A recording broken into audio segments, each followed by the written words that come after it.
Oh, wait, no. Is it working now? Okay. Welcome, everyone. I'm so excited to welcome you to UpStack's next webinar in our leadership assessment series. And this is all about how to introduce to VPs and higher level executives ways they can improve their management style and revamp their internal structures. So I'm very excited for today's session, which is all about how to set goals or to how to improve your goal setting process. So I'm very happy to have George, who's our COO of UpStack, here to tell you all about how he sets goals and all the observations of how you can improve your goal setting process as well. Thank you so Thank you much, for George. inviting me. Hey, Happy to have you everyone. here.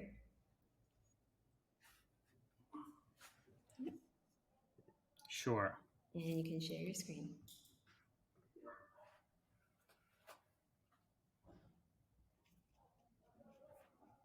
Is it working? It's loading right now.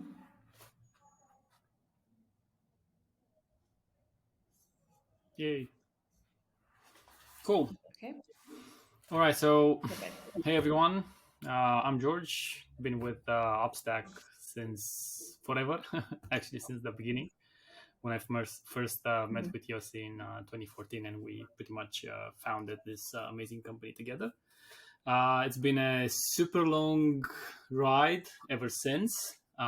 We've been through a lot together, and I think from experience, I can definitely talk a little bit about goal settings and specifically giving you a little bit of tips and tricks uh, based off my own personal experience, not from books, not from what everyone else said, just what I've lived, what I've learned, and how I managed to improve my goals overall throughout the years. Yep. So this was me. There's definitely a lot of tips that anyone can give you about goals. I can literally give you at least 10, 15, but I've tried to keep it short and really summarize it to only five super main tips that I'm more than happy to describe very, very briefly based on my experience so far. So first and foremost, I think in order to be successful and in order to achieve your goals, you have to choose achievable goals.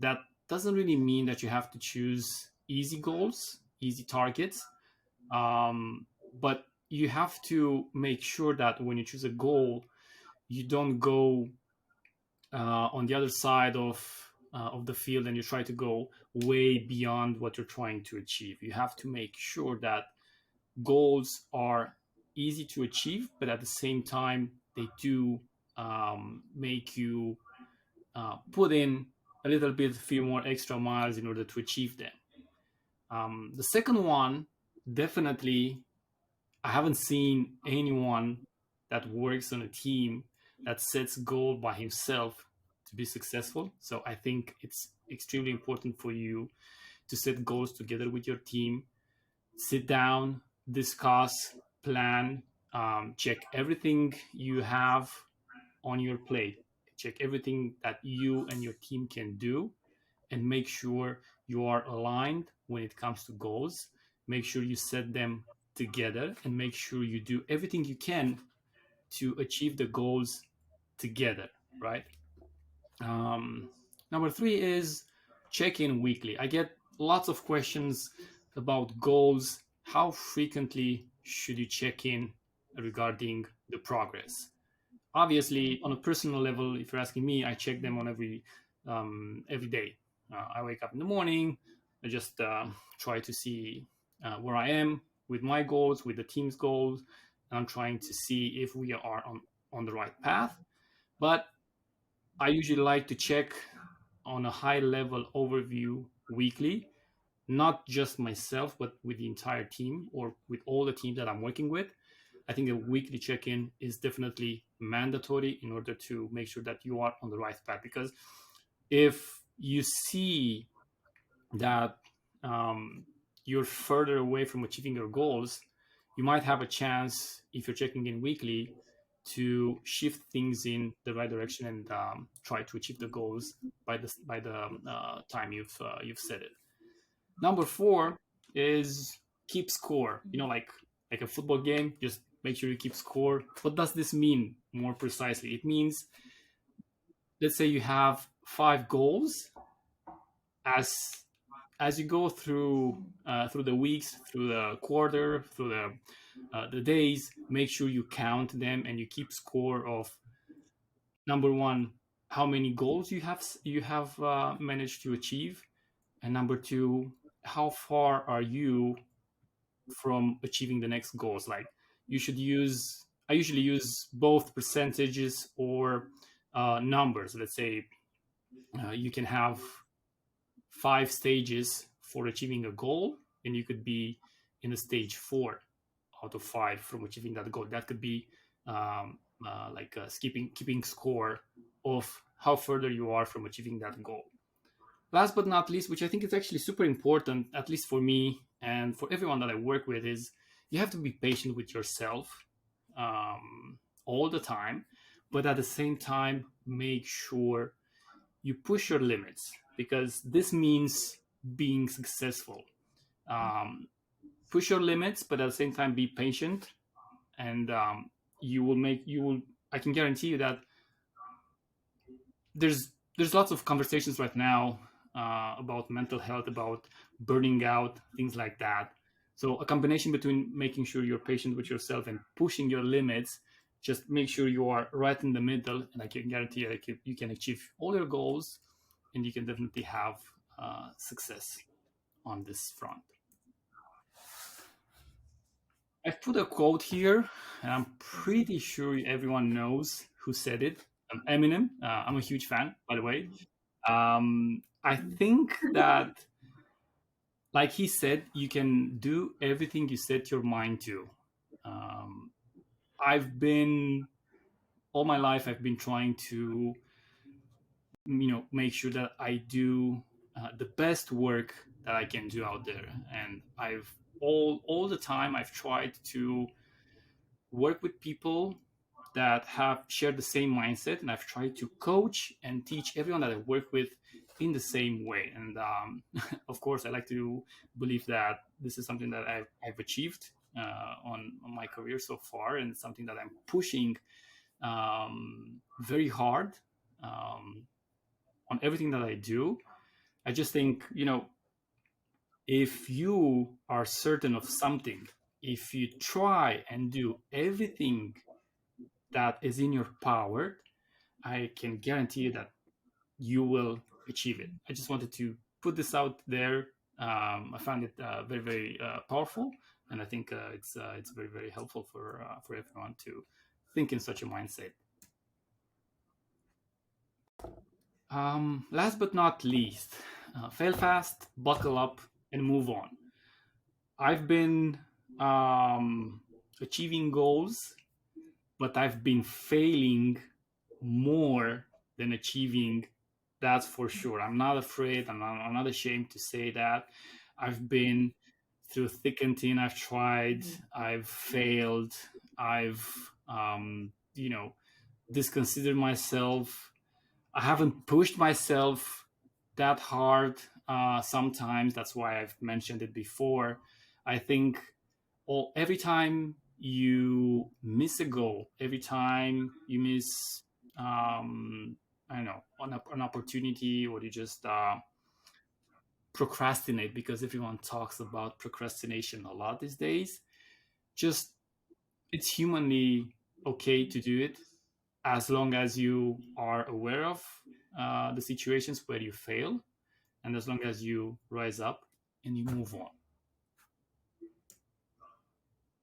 I know this has been very short, but there's not. I really don't like going into too much, books, quotes, details like that. I'm just liking to speak from experience, and I'm all about answering the best I can do to questions. So, Nicole, if you have any questions for me, I'm all eyes and ears. Yeah, that was really helpful. Thank you so much. I think just based on that last slide, that was really interesting. I'm just like more curious, what has been the biggest lesson you've learned out of, let's say, like one goal that you tried to achieve and failed? Like, what did you take from that that you still take with you in the future? Going back to the 5 tips that I gave Mm-hmm. about goals, one thing that I've learned, and I'm actually extremely focused towards this, is you cannot succeed alone. You might say, no, there's people that have done it all alone. I beg the difference. I don't think they've done it alone. There must be at least one person that helped them, achieve their goals. And I think it's extremely important for everyone to understand that things, in order to be successful, in order to achieve success, and in order to achieve your goals, you have to have a team, and you have to make sure that you work as a team, because there's lots of teams out there that do not work as a team. And I think one thing that uh, makes a company great is the team. Mm-hmm. Right. Awesome. I definitely agree. And then another question I had, I know you mentioned on your first slide about, I think the first one was setting achievable goals. What are your thoughts on people or companies that will say, like, okay, this is the goal for like this quarter or this month, but then here's a stretch goal to try to like push people to their limits? What are your thoughts on potentially using both methods, or do you just set You one either set an achievable achievable goal? goal or a stretched one. I mean, you cannot, as a leader, you cannot say, hey guys, this is our quarterly goal, but let's try to make a more stretched goal and try to achieve it. No one's going to focus on that goal, and they're going to focus on the one that is achievable. So, as a leader, you either set a goal that is achievable based on previous results, based on previous goals that you've set and have been achieved or failed, right? You make an analysis, you discuss with the team, and you set a goal that is achievable, but let's say on the higher side, not on the lower one. So you should be going towards the stretched goal, but it should still be achievable. Now, Mm-hmm. I've set stretched goals. I've set goals that were nearly impossible to be achieved, and I failed. And I've realized that it's more important for people, for teams, for individuals to have smaller victories than bigger Mm-hmm. defeats. And I think, of course, I'm not encouraging people to go on the other side and say, yeah, I don't know, let's close 5 deals this quarter. It's talking from a sales perspective. Mm-hmm. I'm not saying about that. I'm saying try every time to add a few extra more percentages on the quarterly goals, on the monthly goals, on the weekly goals than it used to be in the past. Try to track them properly and try to do everything you can as a Mm-hmm. leader or as an employee or as a team member. Try to do everything you can to work towards achieving those goals. Got it. Okay, super helpful. Um, and then another question, I know you've probably managed so many teams before at Upstack, especially, but do you typically set rewards or incentives for your team to get them to like more motivated to achieve a goal, or is that not something that you Absolutely. incorporate? I'm very, very into setting up bonuses, like a structure in such a way that motivates people to achieve their goals. Um, because I'm a simple guy, and I usually like to say everything that I have in mind loud and clear. Everyone likes money. Everyone needs money, and everyone lives for money, right? It makes us happy. It makes us, have better lives. It gives us the comfort that we need in order to have a peaceful, more enjoyable life. So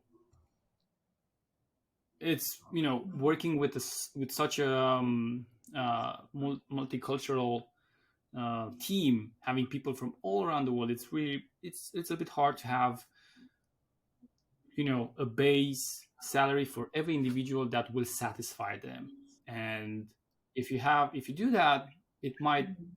not make the person to work the extra mile in order to achieve those goals. So I think motivating them through bonuses, or not necessarily money. It can be literally anything, like vacation, paid vacation, or new gear, or if they're doing something that they really like, I don't know, a sports, or something, an outdoor activity, or anything else outside work that requires, funding. You should be doing that. You should be supporting your guys, and you should be making, you should be rewarding them for achieving the goals by giving them back a little bit Mhm. from you. And so in essence, I think setting up rewards of any kind, starting from the cash, Right. I think is actually really important. And I think I've seen it during the years. It makes people extremely happy. Okay. Really great advice. And one last question that I thought of. So I know you probably, as you mentioned before, it's very important to have a structure and work alongside your team when you're setting these goals. What happens if, let's say, you're in the middle of the quarter, like in the middle of the goals, and some people on your team leave, and like bring on board new employees during that time? Do you typically like ask them, do you like place an equal percentage of the responsibility of the quarterly goals on the new team members who might still be like new or still learning or might even be struggling a bit, or do you like change your management perspective when it comes to new That's employees a very good joining in the question. middle?